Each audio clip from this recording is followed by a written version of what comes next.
Dios les bendiga a todos los hermanos, los oyentes. En esta tarde le damos gracias a Dios porque nos permite volver a conectarnos a este canal para poder seguir los estudios que estamos dando de las señales del fin. Este estudio es nuestro estudio número 3 y se titula Las señales antes del arrebatamiento de la Iglesia de Jesucristo.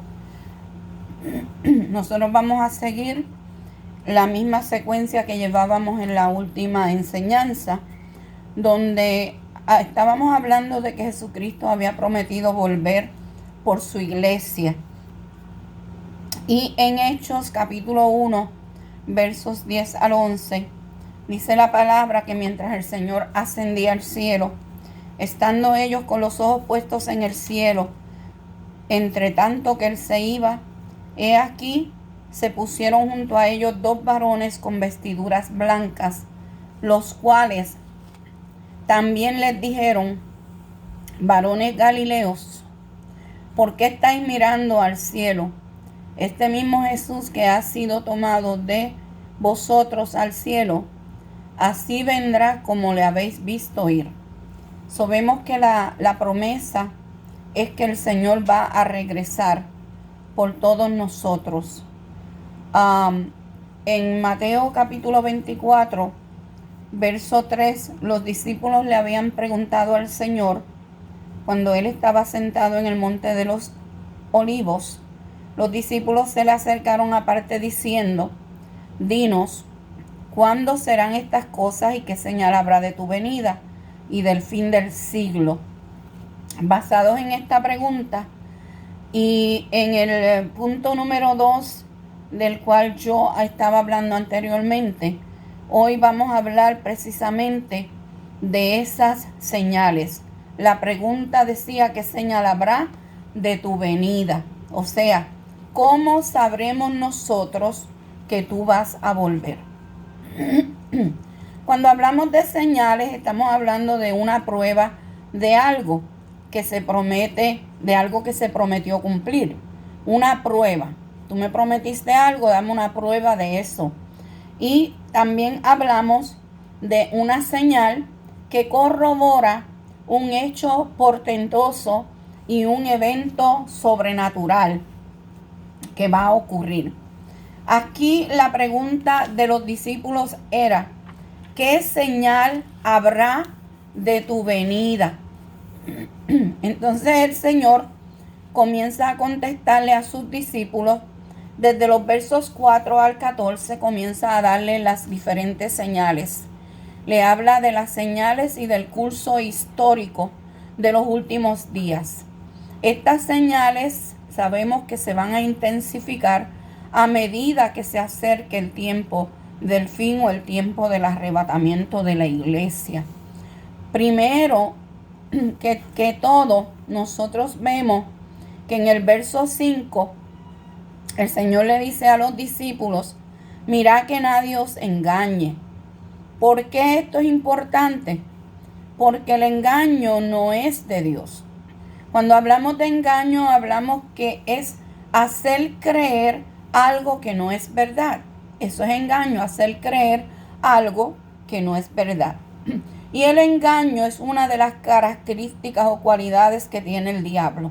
En Génesis 3:13 dice la palabra que entonces Jehová Dios dijo a la mujer: ¿con qué es lo que has hecho? Y dijo la mujer: la serpiente me engañó y comí. Nosotros sabemos que Dios había puesto a Adán y a Eva en el jardín del Edén y que le había dicho: de todo árbol que está en este huerto tú puedes comer, pero no coma del árbol del bien y del mal. Vemos como la serpiente, usando astucia, llega donde la mujer y la engaña. Le dice: con que Dios os ha dicho no comáis. Vemos cómo usa esa palabra de duda, esa palabra de engaño. La serpiente le dice a Eva: no, tú puedes comer, lo que pasa es que si comes de ese árbol vas a venir a ser igual que Dios. Y con palabras de engaño logra que la mujer caiga y peque contra Dios y desobedezca a Dios. Vemos que el enemigo ha sido engañador desde el principio, es más, desde que estaba en el cielo. En Apocalipsis 12:9 nos dice que el diablo fue lanzado del cielo y vino a engañar al mundo. Dice en Apocalipsis 12:9, y fue lanzado fuera el gran dragón, la serpiente antigua, que se llama Diablo y Satanás, el cual engaña al mundo entero. Fue arrojado a la tierra y sus ángeles fueron arrojados con él. En los versos 7 al 9 de ese mismo capítulo de Apocalipsis capítulo 12, nos habla de la rebelión del diablo contra Dios y cómo hubo una gran batalla en el cielo. Miguel y sus ángeles luchaban contra el dragón y sus ángeles y lo vencieron. Así es como Satanás fue lanzado a la tierra, ¿verdad? Y vino a engañar al mundo entero, dice la palabra. El diablo es un engañador y usa a quien se deje engañar. Por eso fue que Jesús en el verso número 5 dice, porque vendrán muchos en mi nombre, diciendo yo soy el Cristo, y a muchos engañarán. El Cristo, cuando hablamos de Cristo, usted sabe que Cristo significa Mesías, el ungido de Jehová. Y que Jesucristo vino y hizo la obra completa en la cruz del Calvario. Él no faltó nada por hacer. Es más, cuando el Señor estaba en la cruz dijo, consumado es. Todo lo he hecho, todo lo he cumplido.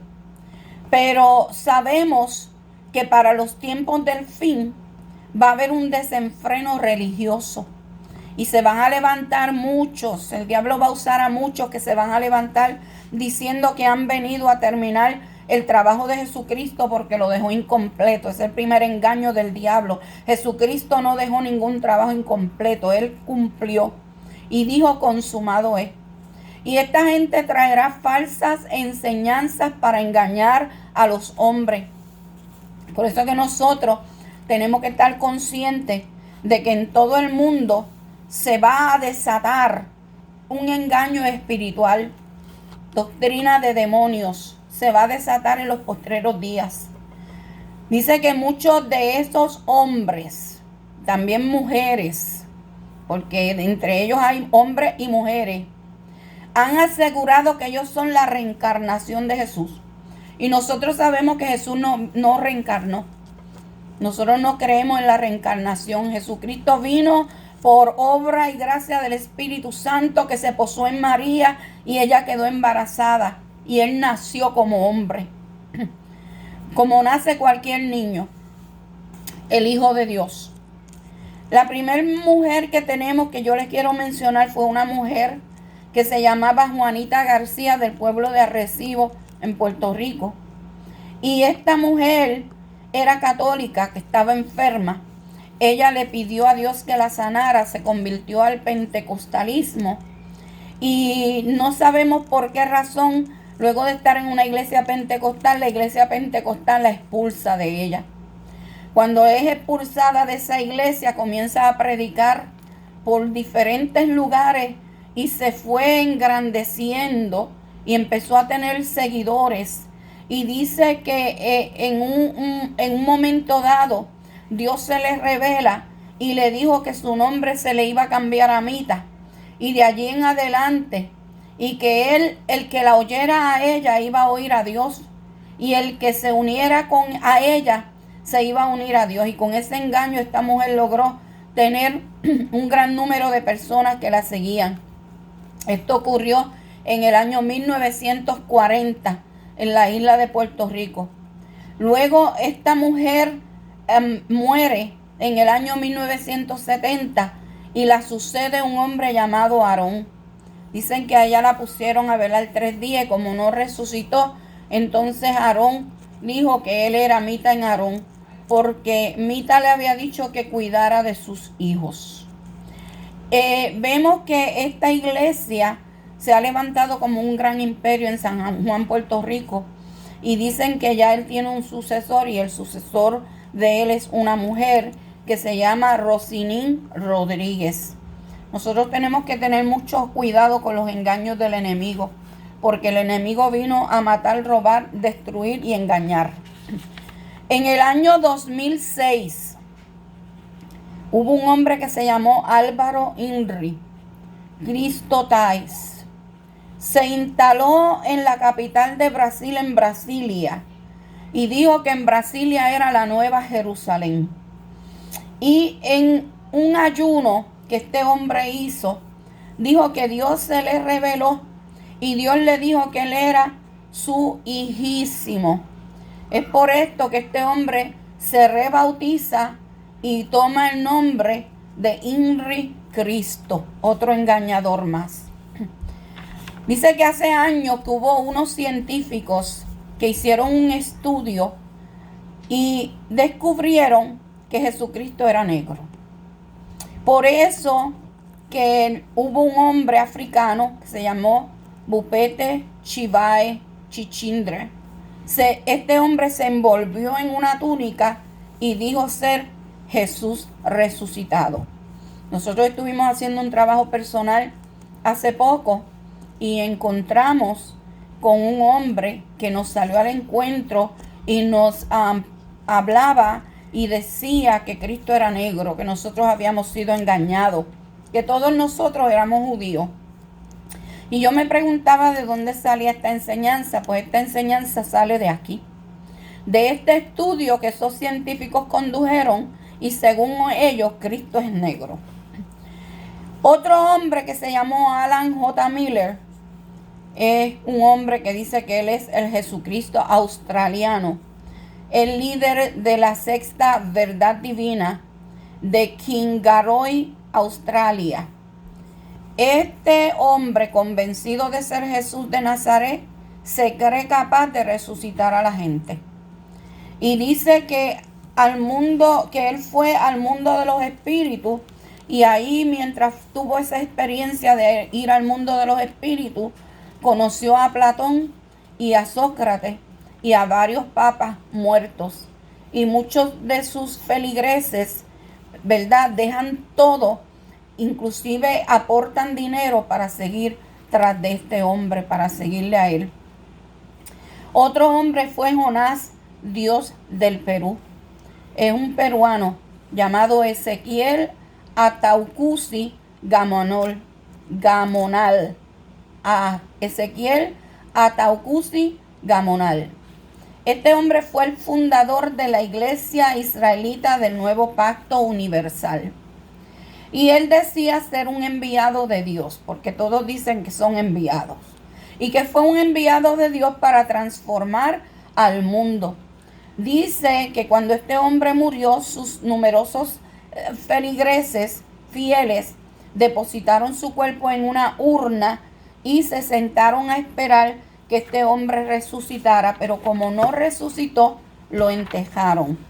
Pero luego su hijo, llamado Ezequiel Jonás, tuvo una ocurrencia de decir que su padre había resucitado en él y se autonominó como Jonás, Dios de Israel, y lo puso en letras mayúsculas. Vemos que este hombre atrajo una legión de creyentes. Ellos hacen ceremonia y la historia dice que entran en un trance. El diablo ha seguido engañando. Otro hombre fue Vissarión. Es el Cristo de Siberia. Esto ocurrió en los años 80. Se llamó Sergi Torov, quien era un simple guarda urbano. Cuando cayó la Unión Soviética, dice que él tuvo una revelación donde él ya no era un guardia, sino que Vissarión era la reencarnación de Jesucristo. Así ingresó a un bosque, al bosque siberiano, y fue reclutando discípulos para su secta, que cuentan hoy con miles y miles de personas que viven alrededor de la residencia de él, del Cristo, alrededor de él. Otro es Jesús Moses. Jesús Moses dice que es el Cristo rapero. En Eshowe, Sudáfrica. En el 1992 surge este hombre y se llamaba Moses Longwane. Dice que él recibe un mensaje del Señor en sueño que le dice que él en realidad no se llama Moses, sino que él es Jesús, el Rey de Reyes y el Señor de Señores. Mire qué ocurrencia. Jesús, el Rey de Reyes y el Señor de Señores. Él se lo cree. Dice que dejó su trabajo, que trabajaba en una joyería, se casó con una de sus discípulas jóvenes, se contrae matrimonio y luego se dedica a vocear el Apocalipsis a lo largo y ancho de Sudáfrica, con más de 40 discípulos. Y una cosa que lo resaltaban a él era que usaba unas gafas de sol y una gorra de rapero. Por eso es que le llaman Jesús Moses, el Cristo rapero. Vemos también que hubo un hombre conocido que se llamó José Luis de Jesús, el Cristo del 666. Dice que este hombre también sintió un día que Cristo se fundía en él, dando como resultado un nuevo ser con una mezcla de Cristo y anticristo, y desde entonces se dio a conocer con los nombres de apóstol, de doctor, de papa, de Dios, de papi y sobre todo de Jesucristo hombre. Otro engaño más del diablo. Con bastantes seguidores en Miami, era donde él tenía su centro de adoración. Allí fundó lo que se llama Creciendo en Gracia. Si usted ha oído ese nombre, Creciendo en Gracia, fue fundado por José Luis de Jesús, el Cristo del 666. Él decía que el diablo no existe, que no hay infierno, que no hay pecado. Y los que le seguían se tatuaban en el brazo el 666. Vivía rodeado de lujos, de mujeres y de alcohol, pero de nada le sirvió porque murió en el 2013 con cirrosis hepática. Su viuda, que se llama Lisbeth, heredó la sexta y la bautizó como rey de Salem. Y dice que afirma que ella ahora es Jesucristo resucitado y por eso la deben llamar Cristo Lisbeth. Señor, tenga misericordia de toda esta gente que se ha dejado engañar por el enemigo. Pablo nos amonesta a nosotros en 2 de Tesalonicenses capítulo 2, verso 15. Y Pablo dice, así que hermano, estad firmes y retened la doctrina que habéis aprendido, sea por palabra o por carta nuestra. Estad firmes, que nada te mueva, que nada te quite la sana doctrina que tú has aprendido. En 1 de Timoteo capítulo 4 verso 1 él les decía y le hacía una advertencia, pero el Espíritu dice claramente que en los postreros tiempos algunos apostatarán de la fe, escuchando a espíritus engañadores y a doctrinas de demonios. En los postreros días, espíritus engañadores y doctrinas de demonios. Apostatar, dejar lo que tú has creído para creer en una doctrina de error. Que tener mucho cuidado y pedirle mucho a Dios que nos afirme cada día. Hebreos 13:9 dice, no os dejéis llevar de doctrinas diversas y extrañas, porque buena cosa es afirmar el corazón con la gracia, no con viandas que nunca aprovecharán a los que se han ocupado de ellas. No te dejes llevar de esas doctrinas diversas. Y por último, en Gálatas capítulo 1, verso 8, es muy claro cuando la palabra dice, mas si aún nosotros o un ángel del cielo os anunciare otro evangelio diferente del que os hemos anunciado, sea anatema. Y esta palabra anatema tenemos que analizarla, porque esto significa que esa persona que viene con un evangelio diferente ha caído bajo la maldición de Dios. Esa persona queda condenada y destituida y a la destrucción que va a recibir de la ira de Dios. Vemos que también es una persona que va a condenación. Nosotros vivimos en un mundo lleno de falsas enseñanzas, donde hay tanta cosa surgiendo en los últimos días. Muchos pastores con congregaciones llenas, pero en realidad son pastores asalariados. Mucha gente predicando para su propio bien y levantando grandes imperios. Jesucristo andaba, hermano, que no tenía ni dónde recostar su cabeza, y vemos toda esta gente con grandes imperios, con grandes automóviles, con grandes casas, mansiones. Tienen que darle cuenta a Dios de todo lo que están haciendo. No nos podemos dejar engañar nosotros. Es cierto que Dios bendice, pero no usemos, gloria a Jesús, la bendición de Dios para estarnos ganando nosotros las ganancias y creciendo materialmente, porque todo esto se va a quedar aquí. Dé al que pueda dar, ayude al que pueda ayudar, porque todo esto se va a quedar aquí. Mateo 24:6 dice: y oréis de guerra y rumores de guerra, mirad que no os turbéis, porque es necesario que todo esto acontezca, pero aún no es el fin. Tanta guerra, tanta hambre, tanto terremoto, ¿verdad? Las guerras comenzaron desde el cielo, porque ya hablamos de cómo Satanás convenció a la tercera parte de los ángeles y se rebeló contra Dios. En Apocalipsis 12:4 dice: y su cola arrastraba la tercera parte de las estrellas del cielo. Esas estrellas representaban a aquellos ángeles que se unieron a Satanás para rebelarse contra Dios. Pero los versos 7 y 8 nos dice lo que habíamos leído anteriormente, que hubo una gran batalla, hubo una guerra allá arriba en el cielo. Miguel y sus ángeles luchaban contra el dragón, y luchaban el dragón y sus ángeles, pero no prevalecieron ni se halló lugar para ellos en el cielo. ¿Por qué? Porque jamás el mal se podrá levantar. Nadie, el diablo no puede ser igual a Dios. Todo el Antiguo Testamento habla de guerra y de enfrentamiento. Vemos las diferentes guerras a las cuales se tuvo que enfrentar el pueblo de Israel. Muchas guerras contra los filisteos. David continuamente se envolvía en guerra, era un hombre de guerra, gloria al Señor Jesús, pero todas las guerras las ganaba Dios a favor del pueblo. La guerra es una forma de conflicto sociopolítica y es la forma más grave que puede haber entre dos o más grupos humanos. Las guerras obedecen a situaciones excepcionales y se materializan en espacios y tiempos específicos.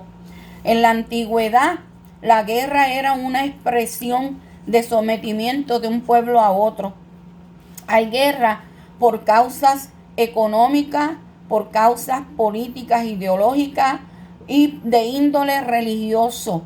Y han habido diferentes guerras a través de la historia del ser humano, que te voy a mencionar algunas para que tú tengas una idea de todas estas guerras y cómo el hombre ha vivido sumergido en guerra.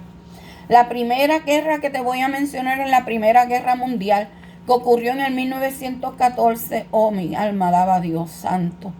Al 1918 se conoció como la Gran Guerra. Luego tenemos la Segunda Guerra Mundial, que ocurrió en el 1939 al 1945, y fue un conflicto militar global donde estuvo casi todas las naciones del mundo metidas ahí. Fue la mayor contienda bélica de la historia del ser humano. Luego, en el 2011 vemos la guerra de Siria, en donde se formó allí el ejército sirio libre. En el 2014 los Estados Unidos formaron una coalición internacional y comenzaron a bombardear al Estado Islámico. A esto se le unieron Francia, y el país se comienza a dividir en zonas que fueron controladas por el régimen de Assad y zonas que fueron controladas por los rebeldes. Ya en el 2018, que fue los otros días, el presidente Trump decidió retirar las tropas de Estados Unidos. Pero entonces Francia y Gran Bretaña han mandado más soldados al área porque ellos quieren evitar que los rebeldes vuelvan a tomar el control de ese lugar. Los rebeldes de allí son apoyados por Turquía y por los grupos que son afines a Al Qaeda y el régimen oficial, que es el régimen oficial sirio, y el Estado Islámico y otros grupos rebeldes. Luego tenemos el conflicto de Yemen, otra guerra, el conflicto de Yemen. Y Yemen es uno de los países más pobres del mundo. Dice que sufrió un golpe de estado en el 2014 y la guerra se ha convertido en un conflicto que enfrenta a las diferentes entidades que quieren formar parte del gobierno de ese país. Aquí también ha intervenido el Estado Islámico y Al Qaeda. En el 2015, una coalición de estados árabes dirigida por Arabia Saudí comenzó a bombardear ese país. Y 5 años de guerra que han tenido, dice que lo que ha hecho es que de ahí desaparezcan los servicios básicos como la sanidad y la educación. Allí hay, según la ONU, más de 3 millones de personas desplazadas y un 80% de la población necesita ayuda. La UNICEF ha calificado al país como un infierno en la tierra para los niños. ¿Por qué? Porque estos niños han tenido que convertirse en soldados a una edad muy temprana. ¿Qué esperanza le espera a estos niños en ese país? Luego vemos la guerra de Afganistán y en octubre del 2017 se cumplieron 16 años de esa guerra, de que Estados Unidos bombardeara por primera vez a Afganistán tras los ataques del 9/11. También hablamos de la guerra de la República Democrática del Congo. Es una guerra que no termina, que comenzó en el año 1996 y todavía perdura. Dice que ha provocado que personas sean refugiadas, que mueran de hambre, que tengan hambre y que mueran.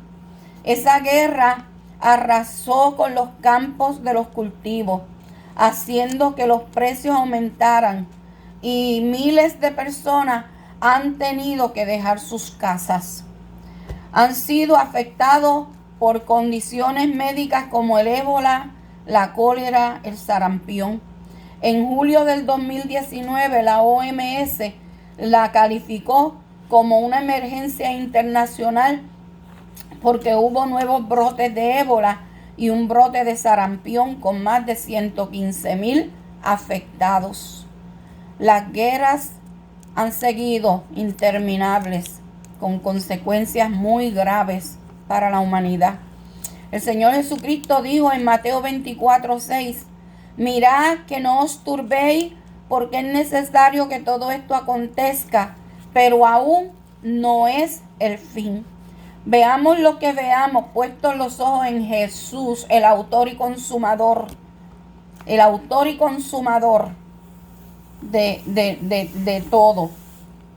Dice el verso 7, porque se levantará nación contra nación y reino contra reino, y habrá pestes y hambre y terremotos en diferentes lugares, nación contra nación, gobernante contra gobernante. Y al fin y al cabo, los que sufren son las personas, la gente, los ciudadanos. Ejemplos de nación contra nación: Corea del Norte queriendo atacar a Estados Unidos y Estados Unidos contra Corea del Norte. Irán contra Israel, bendito sea el nombre del Señor. Vemos países como Venezuela, Nicaragua, Bolivia, ¿verdad? Y aún Cuba, que son países en los que se protesta porque no hay democracia en estos países. En el libro de Santiago, capítulo 4, verso 1, él hace una pregunta que no solamente es para la iglesia del Señor, sino que es para el mundo entero.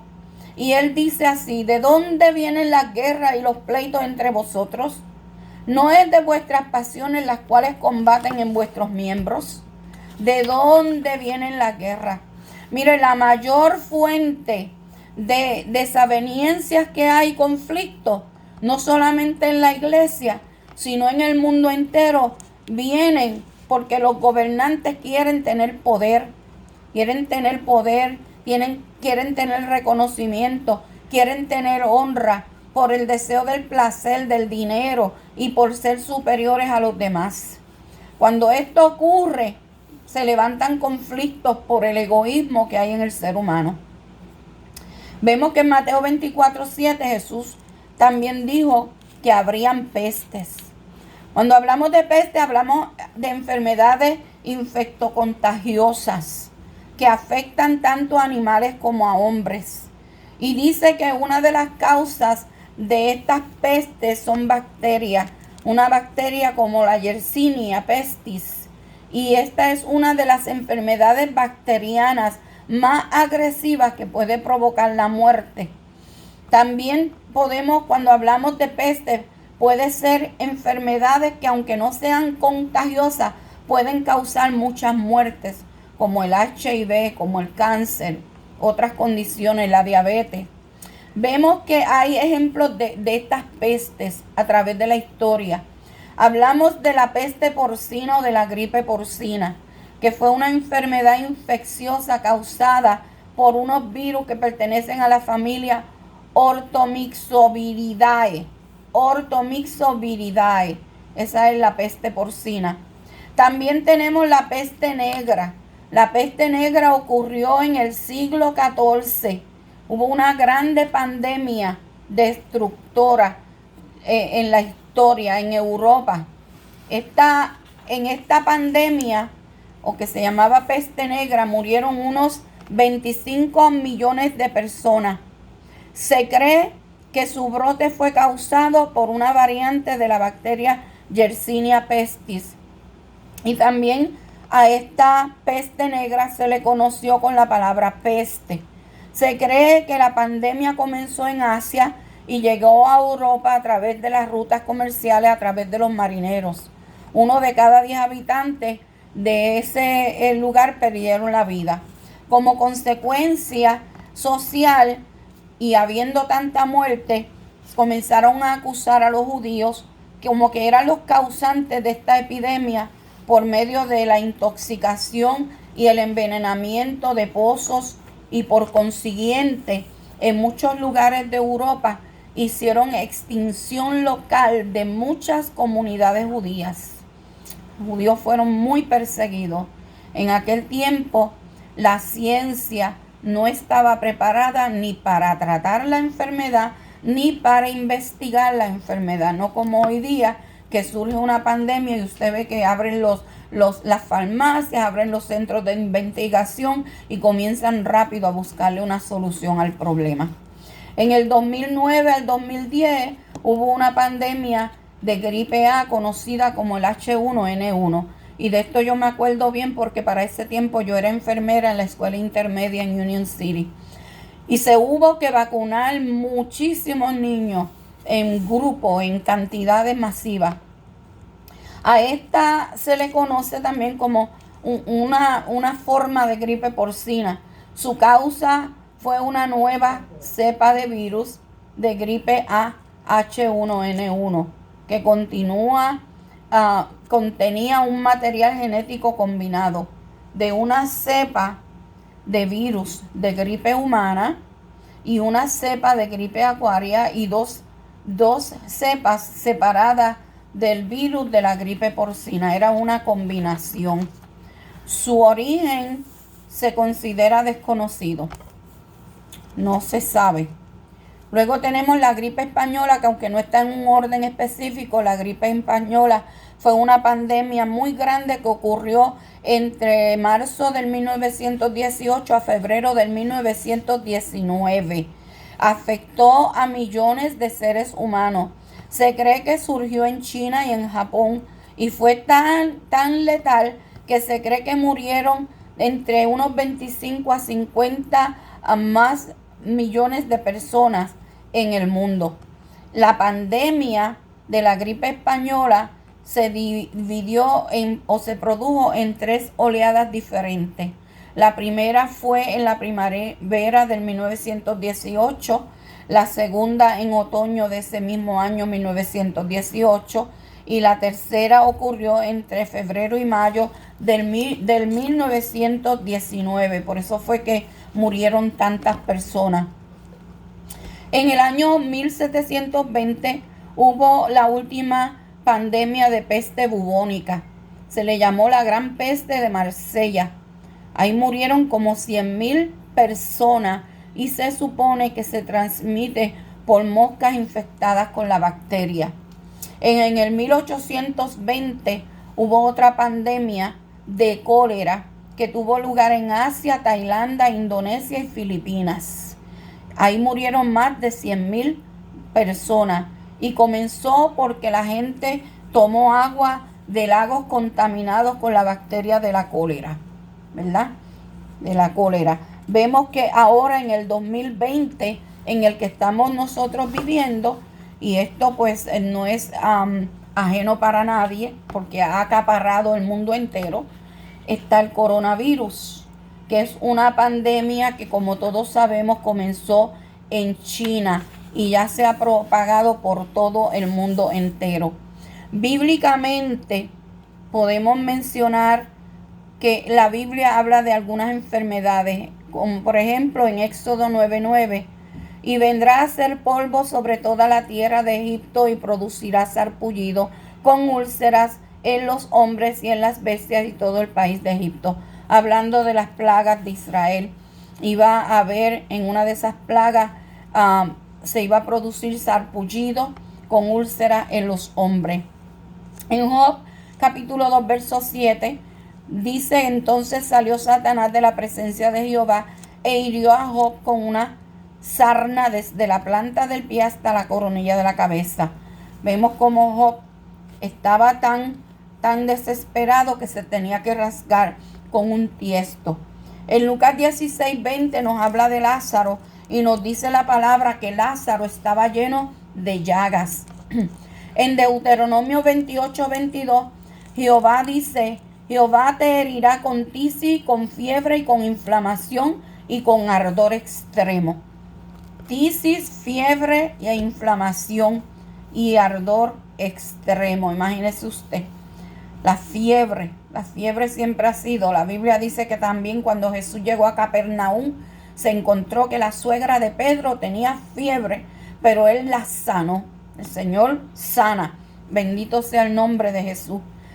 Las enfermedades, como dijimos, siempre han existido, pero han existido por causa del pecado del hombre. El pecado trae enfermedad, no solamente espiritual, sino física. Pero vemos que en los postreros días, como el pecado se aumentará, también todas estas plagas se van a aumentar. Pero cuando el hombre se torna a Dios, Dios es capaz de sanar cualquier enfermedad y perdonar nuestros pecados. Vemos que también en el verso número 3 del capítulo 24, Jesús le dijo que habrían hambres. Y desde tiempos antiguos, el hambre ha existido también. Pues si usted se va a Génesis capítulo 12, verso 10, dice que Abraham descendió a Egipto porque hubo grande hambre en la tierra.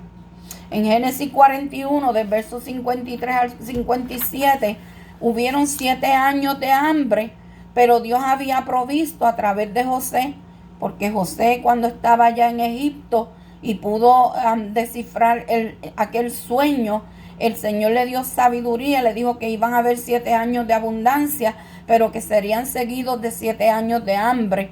Pero Dios proveyó a través de José para suplir no solamente la necesidad de Egipto, sino la de su pueblo.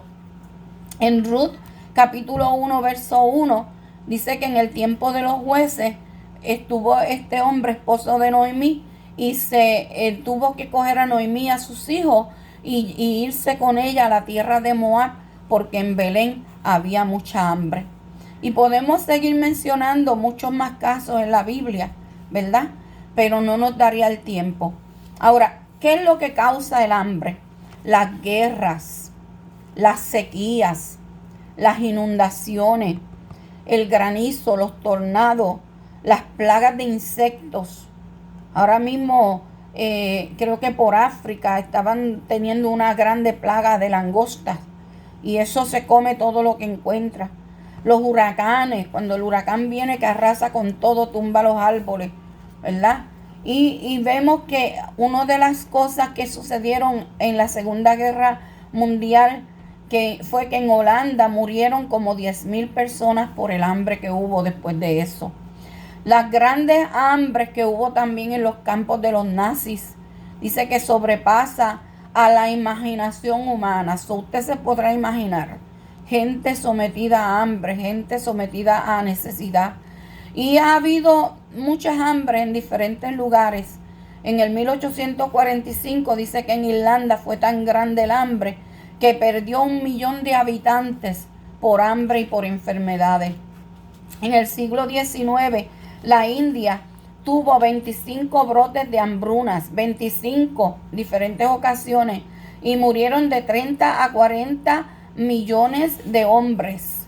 En el 1932 al 1933, en parte de la Unión Soviética, en Volga, hubo mucha hambre. En el 1970, en Etiopía, por la sequía, dice que produjo unos 300,000 muertos en las provincias de Huelo y Tigray. En el 1939 al 1945, en España, después de la Guerra Civil Española, murieron unas 200,000 personas por el hambre. De modo que las hambres sabemos que se aumentarán y se van a seguir aumentando porque son muchas las causas. En este pleno siglo XXI estamos viendo que la pobreza existe, la inestabilidad laboral, mucha gente de estos países pobres que tienen que emigrar hacia otras naciones como Estados Unidos y otras más, ¿verdad? Porque no tienen trabajo, son muy pobres. La escasez de alimentos, el desperdicio, porque donde hay mucho lo botan, ¿verdad? La sequía, las guerras, cada vez que hay una guerra hay hambre, los conflictos, la discriminación social, ya que a muchos grupos los discriminan y no los quieren ayudar. En el capítulo 24, verso 7 de Mateo, Jesús habló también de que iba a haber terremotos en diferentes lugares. Isaías dice en Isaías 24:20, temblará la tierra como un ebrio y será removida como una choza, y se agravará sobre ella su pecado y caerá, y nunca más se levantará. Estas son las señales del fin. Y si nosotros vamos a la historia hablando de terremotos grandes, así conocidos por nosotros, en el 2010 hubieron 3 grandes terremotos. Uno en Haití, que fue de 7.1, otro en México de 7.2 y otro en Chile de 8.8. En Japón también hubo uno de 8.9. Y en el año 1918, un 11 de octubre, en Mayagüez, Puerto Rico, hubo un terremoto con un tsunami, donde murieron un total de 116 personas. 40 de ellas murieron ahogadas por el maremoto. El terremoto tuvo una escala de 7.3 en la escala de Richter. Áreas más afectadas fueron Mayagüez y Aguadilla. Vemos que desde diciembre 28 del 2019 a la fecha de enero 11 del 2020, en Puerto Rico ocurrieron 1,200 temblores de tierra y no ha parado de temblar. Y estamos en abril 1.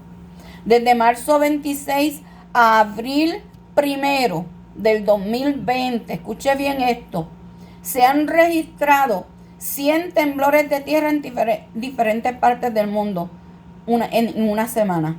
De marzo 26 del 2020 a abril 1 del 2020. Y yo les voy a mencionar algunos de esos temblores que han habido en estos últimos días. El 26 de marzo hubo uno de 5.1 en el sur dorsal medio atlántico. Hubo uno de 4.4 en Afganistán. Hubo uno de 5.0 en el oeste de Texas y dicen que Estados Unidos no tiembla.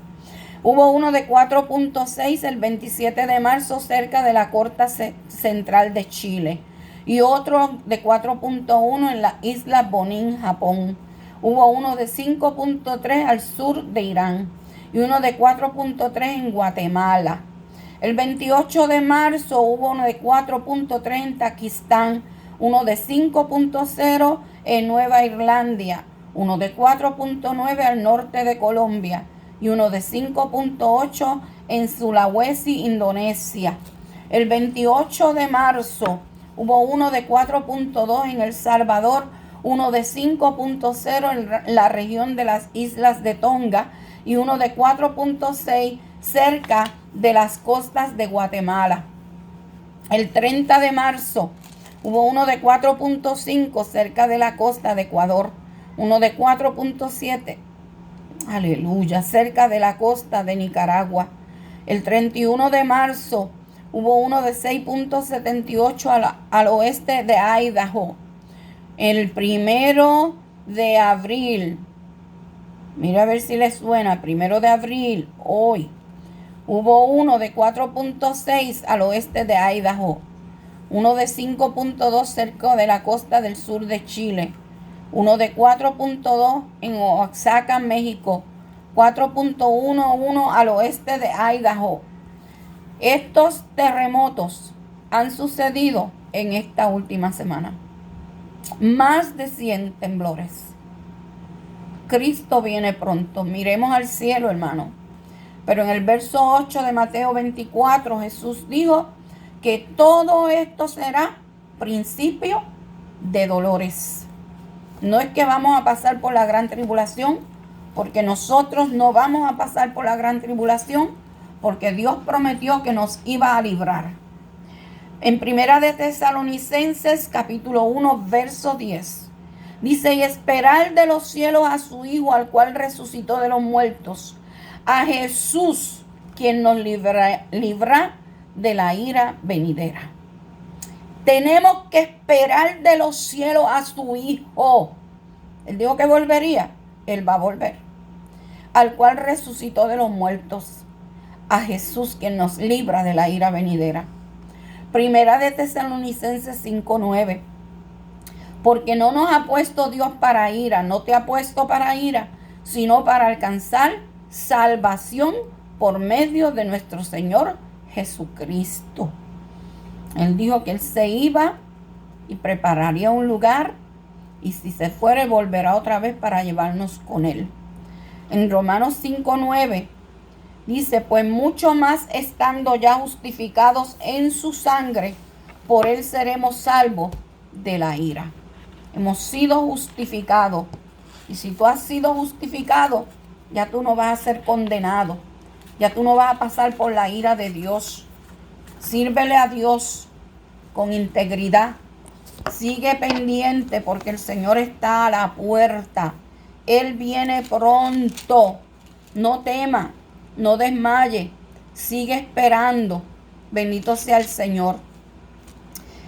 Voy a dejarlo hasta aquí. Y en la próxima pues vamos a seguir con la charla número 4. Y vamos a seguir hablando de las señales. Porque esto no termina aquí. Estas señales son las que nos van a preparar para que cada día miremos más al cielo y estemos pendientes de ese gran día del rapto de la iglesia. Bendito sea el Señor. Así que, hermano, espero que te hayas edificado. Que Dios te bendiga, que Dios te guarde. Gracias, Señor, por esta oportunidad que me diste de exponer tus verdades, Señor. Espero que alguien sea edificado a través de esta palabra. En el poderoso nombre de Jesús. Amén y amén. Gracias, Dios.